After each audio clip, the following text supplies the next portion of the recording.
آسمان سے اتارا گیا ایک لذیذ اور معجزاتی غذا۔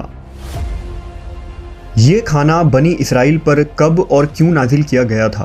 کیا یہ غذا جنت سے آیا تھا یا زمین پر پیدا ہوا تھا؟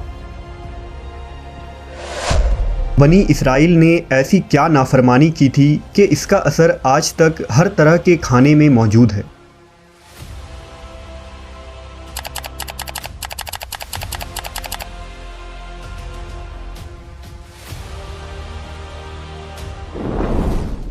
جب اللہ نے قوم بنی اسرائیل کو مصر سے نکالا اور انہیں فرعون سے نجات دے دی تو بنی اسرائیل نے حضرت موسیٰ علیہ السلام کی رہنمائی میں بحر احمر کو پار کیا اور فرعون اپنے لشکر سمیت سمندر میں غرق ہو گیا۔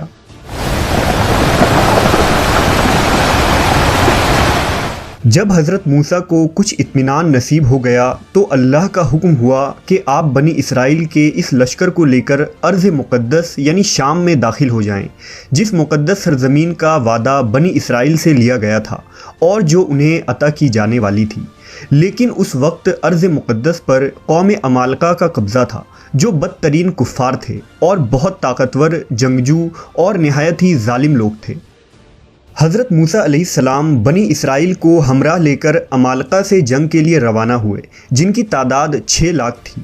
لیکن جب یہ لوگ ارض مقدس کے قریب پہنچے تو ان کے دل میں خوف طاری ہو گئی اور بزدلی پیدا ہوئی۔ انہوں نے حضرت موسیٰ سے کہا، اس شہر میں جبارین ہیں جو بہت زور آور اور زبردست ہیں، لہٰذا جب تک یہ لوگ اس شہر میں رہیں گے ہم ہرگز وہاں داخل نہ ہوں گے۔ یہاں تک کہ بنی اسرائیل نے حضرت موسیٰ سے یہ کہہ دیا کہ اے موسیٰ، آپ اور آپ کا خدا جا کر اس زبردست قوم سے جنگ کریں، ہم تو یہیں بیٹھے رہیں گے۔ ان کے اس رویے سے حضرت موسیٰ کو بہت صدمہ ہوا، لہٰذا اللہ نے انہیں یہ سزا دی کہ جس وادی میں انہوں نے پڑاؤ ڈالا تھا وہاں 40 سالوں تک وہ بھٹکتے رہے مگر اس میدان سے باہر نہ نکل سکے۔ اس میدان کا نام میدان تیہ تھا، جو 27 میل کے رقبے پر مشتمل تھا۔ روایت ہے کہ بنی اسرائیل کے لوگ سامان اٹھا کر سارا دن چلنے کے بعد رات ایک جگہ پر پہنچتے اور جب صبح ہوتی تو وہ وہیں موجود ہوتے جہاں سے وہ چلے تھے۔ لہٰذا اب بنی اسرائیل اس میدان میں پھنس چکے تھے اور ایک ہفتے میں سب کا سامان ختم ہو گیا تو ساری کی ساری قوم توبہ و استغفار کرنے لگی اور معافیاں مانگنے لگی۔ میدان تیہ میں ہونے والے اس سخت امتحان اور مشکلات کو دیکھ کر حضرت موسیٰ علیہ السلام کو اپنی قوم پر رحم آیا۔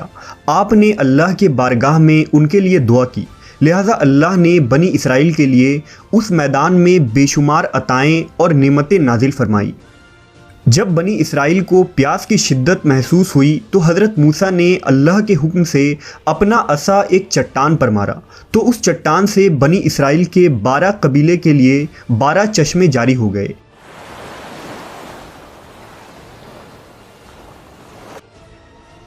چونکہ یہ وادی وسیع میدان پر پھیلا تھا، وہاں سر چھپانے کے لیے کوئی جگہ نہ تھی اور دن کے وقت سورج کی دھوپ اور تپش سے بنی اسرائیل بدحال ہو جاتے تھے، لہٰذا دھوپ سے بچاؤ کے لیے ایک بہت بڑا سفید بادل سارا دن بنی اسرائیل کے لوگوں کے لیے سایہ کرتا تھا۔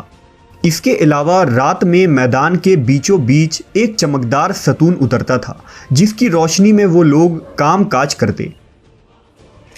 اس کے علاوہ بھی اللہ نے ان پر بہت سی عنایتیں کی تھیں۔ انہی عنایتوں اور نعمتوں میں ایک نعمت من و سلوہ تھا۔ دراصل اللہ نے ان لوگوں کے کھانے کے لیے آسمان سے 2 قسم کے غذا اتارے تھے، ایک کا نام من اور دوسرا کا نام سلوہ تھا۔ من شہد جیسی میٹھی غذا تھی۔ انجیل کے کتاب خروج میں لکھا ہے کہ جب وہ شبنم سوکھ گئی تو انہوں نے دیکھا کہ میدان میں چھوٹی چھوٹی گول چیز پڑی ہے جیسا کہ پالے کے دانے ہوتے ہیں۔ بنی اسرائیل اسے دیکھ کر کہنے لگے، من یعنی یہ کیا ہے؟ تب موسیٰ نے ان سے کہا کہ یہ وہی غذا ہے جو خداوند خدا نے تمہیں کھانے کو دی ہے، اور اس نے تجھ کو پہلے آزمائش میں ڈالا اور تجھے بھوکا رکھا، پھر وہ من جسے تو اور تیرے باپ دادا بھی نہ جانتے تھے تجھے کھلایا، تاکہ تجھ کو سکھائے کہ انسان صرف روٹی پر ہی زندہ نہیں رہتا۔ من دراصل ایک شبنمی گوند تھا جس کا ذائقہ شہد جیسا تھا۔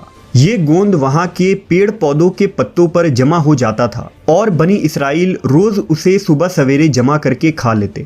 جو ہر شخص کے لیے تقریباً 4 کلو اترتی تھی۔ جو شخص اس وقت سویا رہتا تھا وہ اس دن کے خوراک سے محروم رہتا تھا۔ اور سلوا ایک قسم کا پرندہ تھا جسے بٹیر کہتے ہیں۔ جب شام کے وقت جنوب کی طرف سے ہوائیں چلتی تو ان پرندوں کے ہجوم بنی اسرائیل کے خیموں کے قریب آ کر بیٹھ جاتے، لہٰذا وہ لوگ انہیں بآسانی پکڑ لیتے اور بھون کر کھایا کرتے۔ من و سلوا ایسا کھانا تھا جو انتہائی آسانی سے ہضم ہو جاتا تھا، رنگ، خوشبو اور ذائقے میں بے مثال تھا۔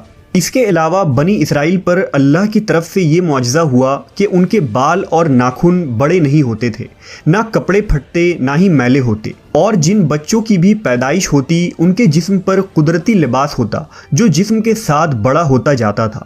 اس طرح اس وادی طیہ میں بنی اسرائیل من و سلوا اور ان چشموں کے سہارے ایک بہترین زندگی گزار رہے تھے۔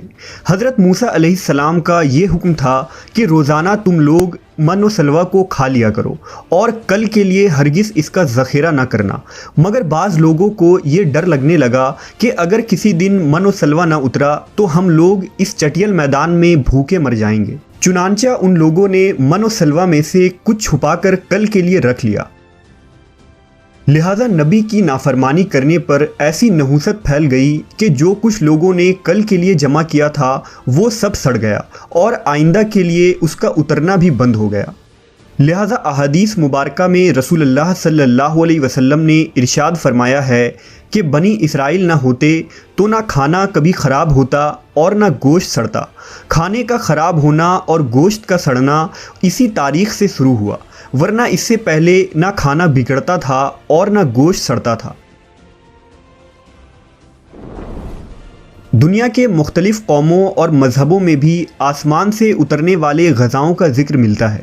بدھ مت کے روایتوں کے مطابق جب دنیا کا ایک چکر ختم ہو جاتا ہے تو آسمان سے غذا برسنے لگتی ہے۔ اسی طرح ہندو مذہب کے پران رگ وید اور اتھرو وید میں بھی بادلوں سے شہد برسنے کا ذکر ملتا ہے، اور قدیم یونانیوں کے یہاں بھی ایک ایسی آسمانی غذا کا ذکر ملتا ہے جس کا ذائقہ شہد جیسا تھا۔ یہی شہد جب دریاؤں پر برستا تو ان کا رنگ دودھ کی طرح سفید ہو جاتا۔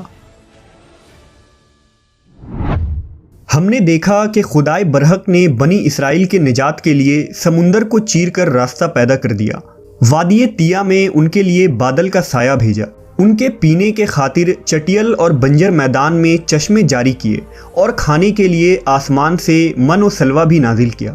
لیکن ان تمام نعمتوں اور راحتوں کے ملنے کے باوجود بنی اسرائیل کے سرکش لوگوں نے اللہ پر توکل نہ کیا۔ انہوں نے خدا کے معجزات کو اپنے آنکھوں سے دیکھا تھا، لیکن اس کے باوجود انہوں نے کھانے کو اگلے دن کے لیے جمع کرنا شروع کر دیا۔ بالکل اسی طرح جب ہم کسی مصیبت اور پریشانی میں پھنسے ہوتے ہیں تو ہم یہ یاد نہیں رکھ پاتے کہ اللہ نے اس سے پہلے ہمارے لیے کیا کیا اور ہمیں کتنی نعمتیں عطا کی تھی۔ ہم صرف یہ دیکھتے ہیں کہ اس وقت ہم اتنی بڑی مصیبت میں پھنسے ہیں۔ مشکلیں چاہے کتنی ہی بڑی کیوں نہ ہو، یہ یاد رکھنی چاہیے کہ ان مشکلوں سے بھی بڑا ہمارا پروردگار ہے جس کے لیے کچھ بھی ناممکن نہیں۔ اسی طرح رزق کے خاطر ہمیں آنے والے دنوں کی فکر کرنے کی ضرورت نہیں، کیونکہ خداوند پر بھروسہ رکھنے والوں کو وہ غیب سے رزق عطا کرتا ہے۔